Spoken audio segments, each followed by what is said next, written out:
Okay, we're going to move on into the last part of kinematics. In this part, we will be learning about the acceleration caused by free fall. So these are the learning objectives.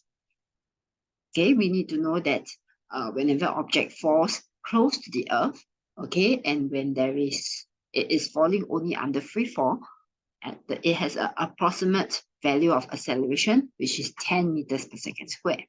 So before we start, let's do again a quick recap of what we have learned in the previous chapter about, or in the previous section about analyzing motion graphically. Okay, so you may pause the video now to think about the answers to these two questions. Okay, let's go through now. What could be deduced from the gradient of a displacement time graph? So the gradient is actually displacement divided by time. Okay, y divided by x. So it is actually, the answer is velocity. The next question, a car accelerates at 5 meters per second square from rest for 10 seconds. Determine the total distance traveled. So in such a case where I ask for distance, remember distance is not speed times time, is always equals to area under a velocity time graph. So I need to sketch a velocity time graph. You should be able to get that the velocity time graph looks like this, whereby my object accelerates, means the velocity increases for 10 seconds from rest. Okay, so my velocity starts with 0. I don't know what's my final velocity. I accelerate for 10 seconds. And I am interested in distance, so it will be area under the graph, which will be this shaded area.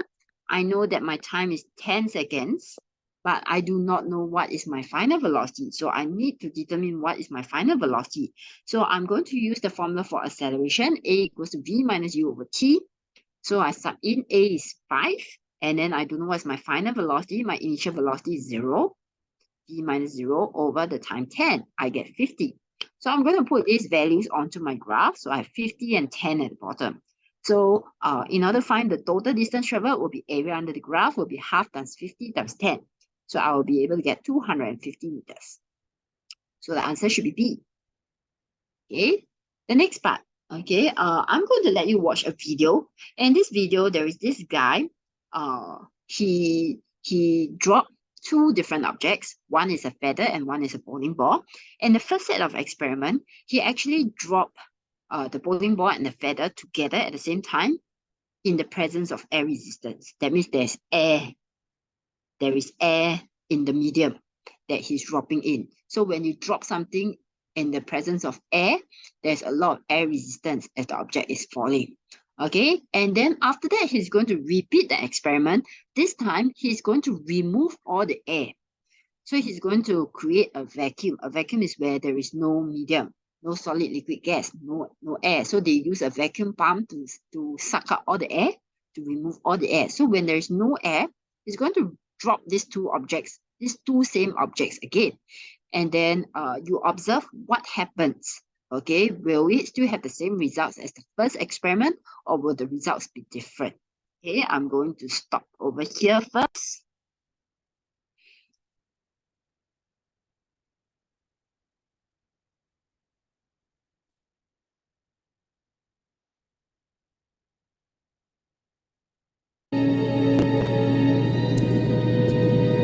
This is NASA's Space Power Facility near Cleveland, Ohio, and it is the world's biggest vacuum chamber. It's used to test spacecraft in the conditions of outer space, and it does that by pumping out the 30 tons of air in this chamber until there are about 2 grams left. And it's kind of got an eccentric construction, which is part of its history. It was built in the 1960s as a nuclear test facility to test nuclear propulsion systems, and that meant that they built it out of aluminium to make the radiation easier to deal with. Aluminium is not the best thing, the strongest material to build a vacuum chamber out of, so they built an outer concrete skin, which is part radiation shielding and part an external pressure vessel. So this thing can take the force that's present on the outside when it's pumped out to the conditions of outer space.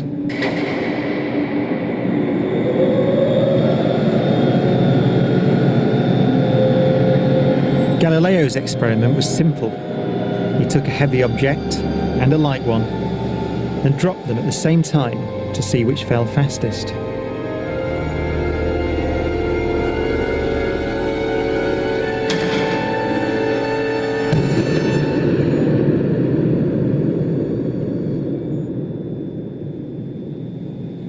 Now in this case, the feathers fell to the ground at a slower rate than the bowling ball because of air resistance.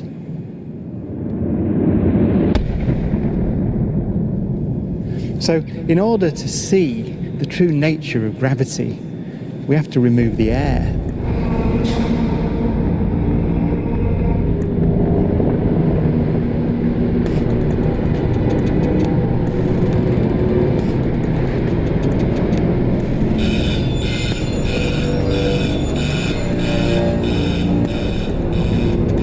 It takes 3 hours to pump out the 800,000 cubic feet of air from the chamber. Okay, we dropped 2 millitorr in the last 30 minutes. But once it's complete, there's a near perfect vacuum inside. 6104 manual, 10% open. Station 1, go for drop. PCV 30-1, pressure set point at 240 psi. We are go for drop. 10, 9, 8, 7, 6, 5, 4. Cameras on. 2, 1. Release.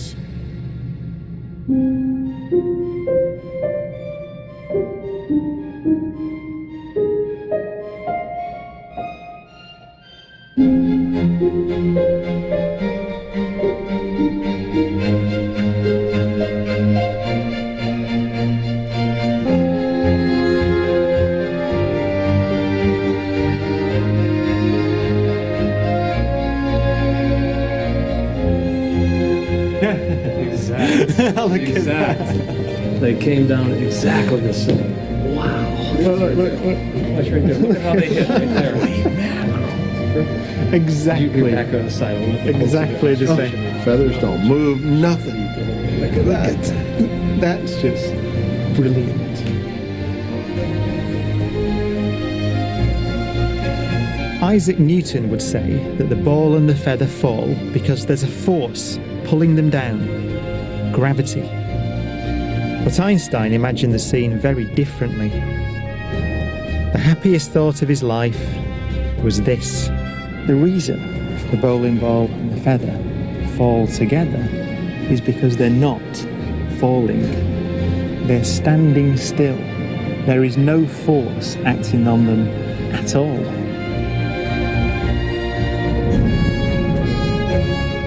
He reasoned that if you couldn't see the background, there'd be no way of knowing that the ball and the feathers were being accelerated towards the Earth.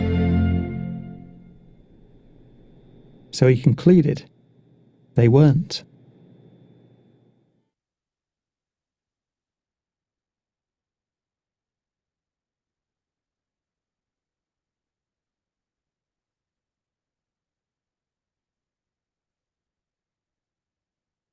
Okay, so you have watched the video. In the first set of experiment where there is air resistance, the feather actually drops slower than the bowling ball because what happens is that the air is pushing up on the lighter object, in this case, which is the feather. Okay, so there is a force pushing it upwards, which causes it to slow down more than the bowling ball. Okay, but in the second experiment whereby they remove the air, okay, they realize that both objects fall at the same rate. So they are able to fall at the same rate because the only force that acts on them is not the weight. Okay, the only force that acts on them is gravity.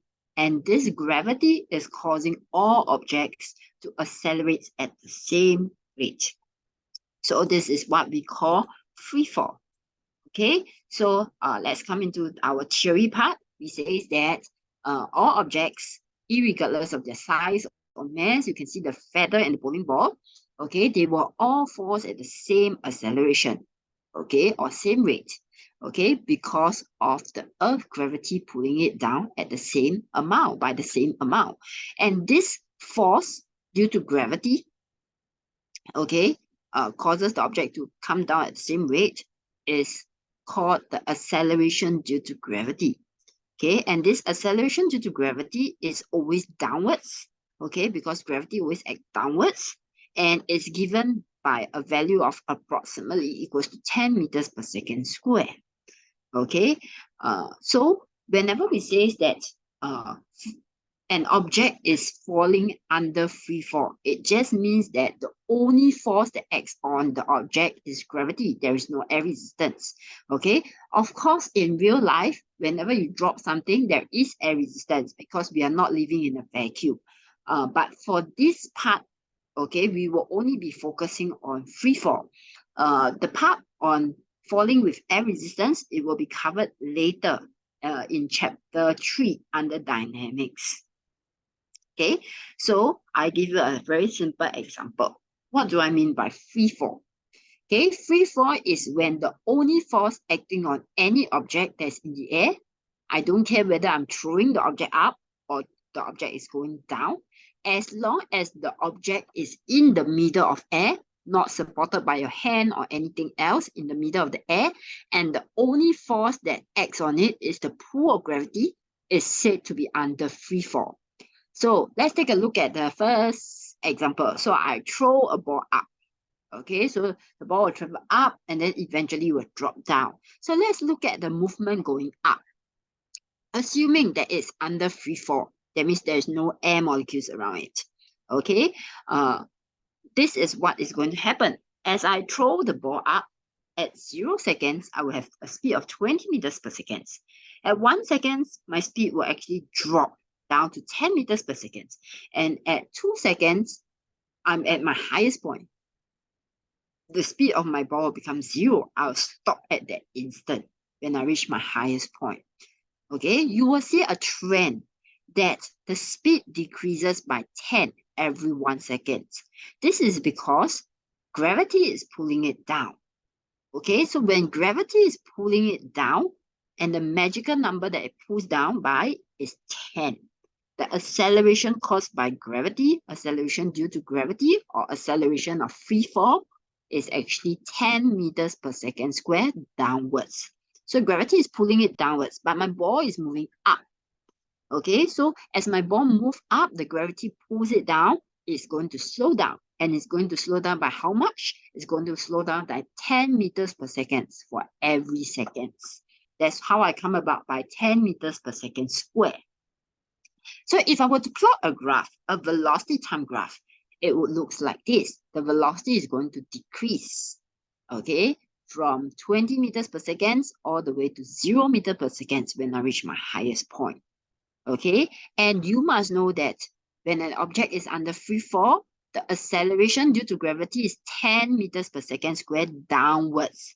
Okay, so my gradient of my velocity time graph gives me my acceleration, and my acceleration will be minus 10 because the direction is downwards, but now my ball is moving up. Okay, direction for acceleration due to gravity is downwards. So that's why my acceleration is minus 10. It's simply, the minus simply means that it's going downwards. Velocity drops. Okay, the gradient is 10. Next, once my ball reaches my highest point, okay, I'm going to start dropping down. So I restart. Okay, at 0 seconds, my speed is 0. Gravity is going to pull down. And it has the same magical number 10. So after 1 second, my speed will become 10. At 2 seconds, my speed will become 20 all the way until I reach the ground. So if I were to plot a graph when it's going down, okay, it will look like this. The velocity increase. And again, the gradient which gives you the acceleration will be now 10. Because now my ball is moving down and acceleration is also downwards.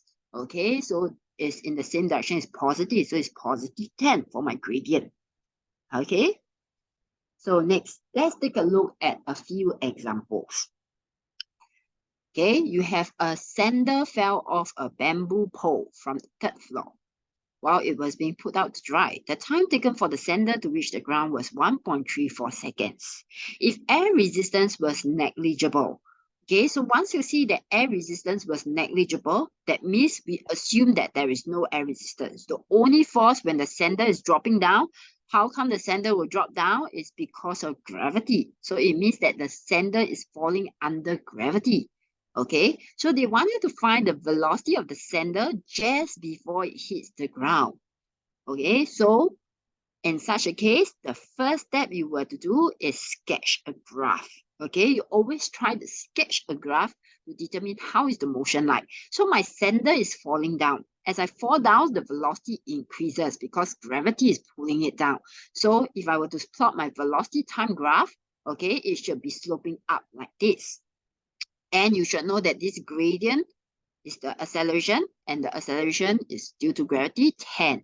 Okay, so I'm going to sub my numbers in now. So I have the formula A equals to, I won't use this, I'll use A equals to V minus U over T. So my acceleration will be 10. My final velocity is the velocity just before I hit the ground. I don't know. My starting velocity is 0 over, I took 1.34 seconds. Okay, so I will be able to solve my final velocity as 13.4 meters per second. Next, okay, part B. Okay, find the height of the third floor from the ground. So back to my graph. Okay, I'm interested in finding the height. That means the distance that my sender drops. So again, distance means area under a velocity time graph. So it will be the shaded yellow portion. That will be the area under the graph. So the area under the graph, so I have already gotten my final speed is 13.4 and I fall for 1.34 seconds. So to find the height, I have to just use the distance is area under the graph. So I get half times 13.4 times 1.34, I get 9 meters. So this will be the distance covered by the sender, which is also the height of the third floor. Next, part C. Do you expect any change in the velocity time graph if a socks fell off instead? Okay, no. I don't care if it's a sender or a socks. Anything that fell off in the absence of air resistance, okay, no air resistance, they will all fall at the same rate, which is they will all accelerate at 10 meters per second square. Okay, the acceleration due to free fall will be a constant at 10 meters per second square. So it doesn't matter if it's a feather, a bowling ball, a socks, a sandal, or anything, they will all fall at the same rate of having an acceleration of 10 meters per second square downwards. Okay, next example. Two objects of different mass were released from rest near to the Earth's surface. Assuming negligible air resistance, are the gradient of the velocity time graph for both the objects the same or different? Okay, this is very similar to the previous question. So now I have two different objects, two different mass, one heavy and one light. I were to release from rest very near to the Earth's surface. And again, they say assuming negligible air resistance, assuming no air resistance. That means they are only going to fall under free fall. The only force that is going to act on them is the acceleration caused by gravity, which is 10. So again, both of them will have the same gradient. It will look like that. As they are falling, the velocity increase. Okay, so the answer, the gradient will be the same because all of them will undergo a constant acceleration of 10 meters per second square. Okay, so irregardless of whatever the object, both of them will have the same velocity time graph. Next question. An object is released from an unknown height and it falls freely. Again, falls freely means under free fall. So you must immediately in your head, you must know that it's falling under gravity only. Acceleration, all of it will accelerate at 10 meters per second square downwards. So it falls freely for 5 seconds before it hits the ground. Sketch the velocity time graph for a time interval of 5 seconds. Okay, so the object is falling, so the velocity will increase. So you should draw a straight line up, okay, for 5 seconds. That looks like this. Okay, what is the velocity of the object just before it hits the ground? So at the start, I am at rest. So I'm trying to find this final velocity over here. So again, I'm going to use my acceleration formula. A equals to V minus U over T. Okay, so my A is 10. Okay, the magical number for acceleration due to free fall is 10 equals to my final velocity. I don't know what is it, minus my initial velocity, 0 over the time interval of 5 seconds. So I get my final velocity is 50. And then the last part, part C, what is the unknown height? Again, unknown height is the distance that the object falls, which is equals to the area under the graph. So it is this area. So it's actually half times 50 times 5. I get 125 meters. Okay, that's the end of the chapter.